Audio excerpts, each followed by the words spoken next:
سائل کہتا ہے کہ سارے علماء ایک ہی قرآن و حدیث سے تعلیم حاصل کرتے ہیں، پھر ان میں آپس میں اختلاف کیوں رہتا ہے؟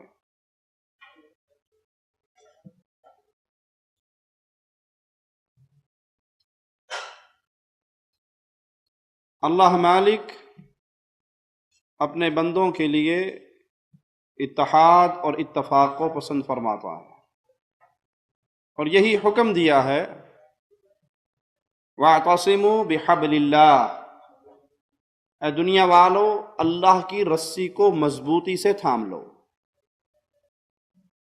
اور گروہوں میں نہ بٹو، فرقواریت میں نہ بٹو، پارٹییں جماعتیں الگ الگ نہ بناؤ، بلکہ اللہ کی رسی کو پکڑ لو۔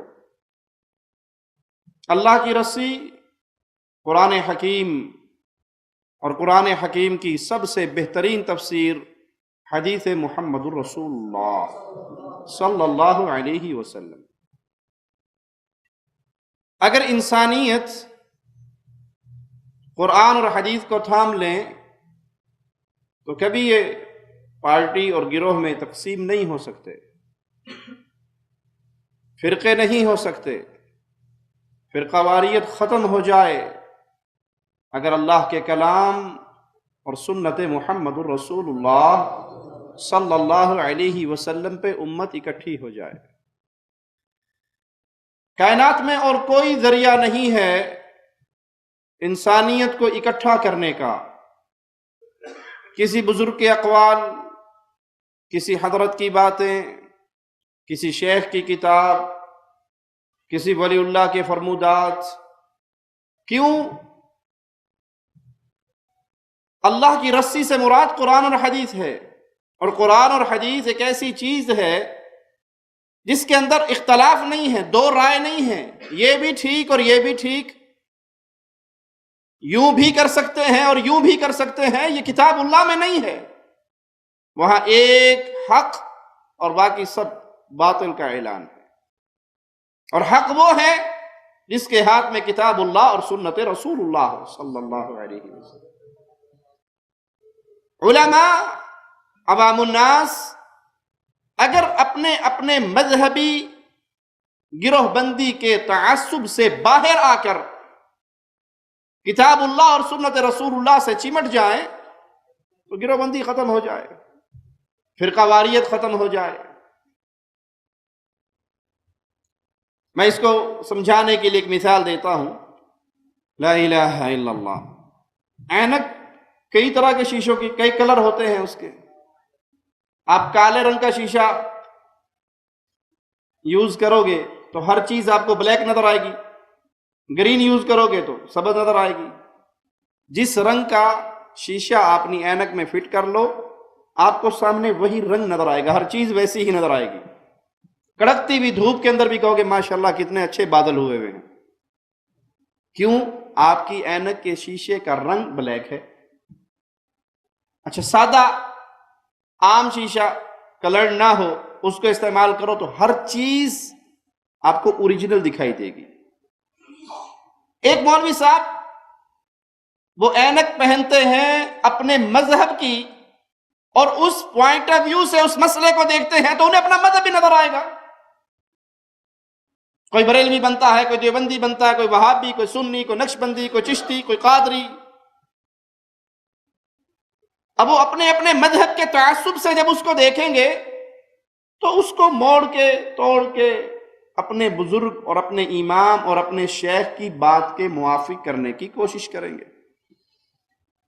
اور اس حقیقت سے پردہ اٹھایا ہے انور شاہ کاشمیری نے۔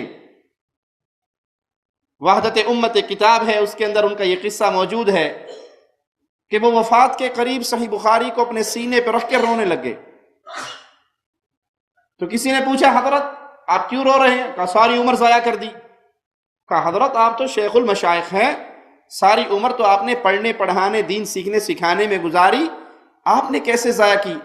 کہا میں نے ایسے ضائع کی کہ میں ساری عمر احادیث رسول صلی اللہ علیہ وسلم کو اپنے امام صاحب کے قول کے موافق کرنے میں اس کے مفہوم کو بدلتا رہا، کوشش کرتا رہا کسی طرح یہ حدیث ہمارے امام کے قول کے مطابق آ جائے۔ یہ نہیں کہ امام کا قول حدیث کے مطابق آ جائے، اس حدیث سے میں اپنا مذہب کسی طرح ثابت کر لوں، اس کے لیے اگر کوئی ڈنڈی بھی مارنی پڑے تو لوگ مار لیتے ہیں۔ جب تک علماء، عوام الناس ان فرقوں کے تعصب سے باہر نکل کر، آزاد ہو کر، آپ الیکشن میں نہیں دیکھتے ایک فلاں جماعت کا امیدوار ہے، یہ فلاں کا، اور ایک کیا کہتا ہے میں آزاد امیدوار ہوں، کسی پارٹی سے میرا کوئی تعلق نہیں ہے۔ اللہ نے ہمارا نام مسلم رکھا ہے، ہم مسلم ہیں، ہمارے کسی فرقے سے کوئی تعلق نہیں، ہمارا کسی فرقے سے کوئی تعلق نہیں، نہ ہم بریلوی، نہ وہابی، نہ سنی، نہ نقشبندی، نہ چشتی، کچھ نہیں ہے۔ We are only Muslim، ہم مسلم ہیں، ہمارا نام اللہ نے مسلم رکھا ہے، ہم قرآن اور حدیث کو سینے سے لگانے والے ہیں، ہم قرآن اور حدیث کو اوریجنل اصلی شکل میں لینا چاہتے ہیں، جو صحابہ نے سیکھا، جو ابو بکر، عمر، عثمان، علی، طلحہ، زبیر، سعد، سعید رضوان اللہ علیہم اجمعین اصحاب رسول اللہ نے سیکھا، ہم ویسے دین کو سیکھنا چاہتے ہیں۔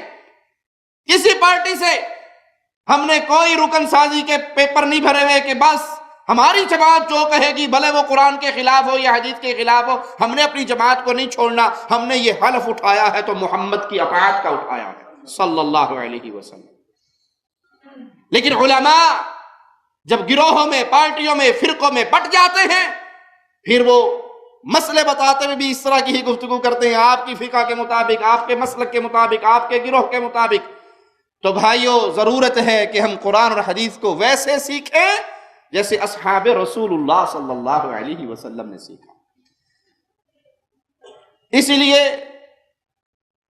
اور ببانگ دوحل اللہ کی رحمت سے میں اس بات کا اعلان کرتا ہوں کہ سوائے اہل الحدیث کے، جنہوں نے صحیح قرآن اور حدیث کو اپنا نصب العین بنایا ہے، جن کو اہل الحدیث بھی کہتے ہیں، اہل السنہ والجماعہ بھی کہتے ہیں، اور یہ ہمارے صفاتی نام ہے، ہمارا اصل نام مسلم ہے، ہمارا تعریفی نام ہے۔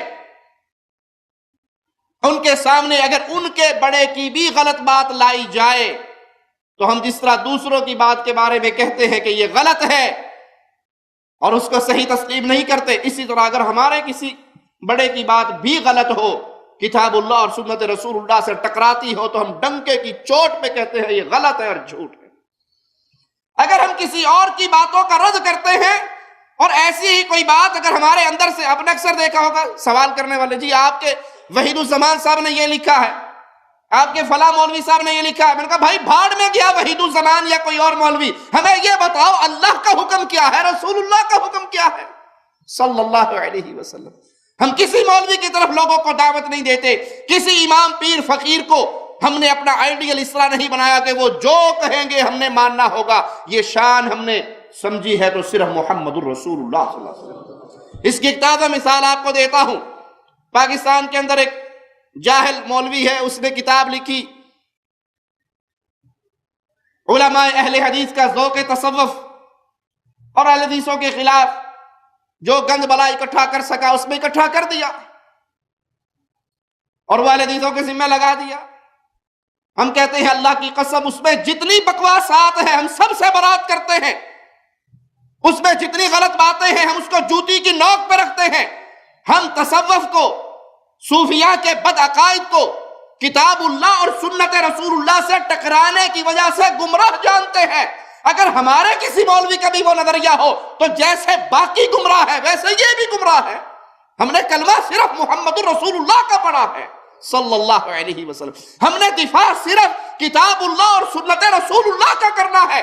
کتاب اللہ اور سنت رسول اللہ سے بات ٹکرائے، وہ وحید الزمان کی ٹکرائے، وہ پیر فقیر کی ٹکرائے، وہ امام مولوی کی ٹکرائے، وہ اپنے پرائے کی ٹکرائے، وہ کوئی ہو جس کی بات خلاف آ رہی ہے کتاب اللہ کے، سنت رسول اللہ کے، مسلمان ہونے کے ناطے ہمارا عقیدہ یہ ہے کہ یہ سب کتابیں جلا دو، دریاؤں میں بہا دو، پیچھے بچے گا کتاب اللہ اور سنت رسول اللہ کا بہترین نسخے، ان کو اپنے سینے سے لگا لو، انشاءاللہ مسلمانوں میں کبھی اختلاف نہیں ہوگا۔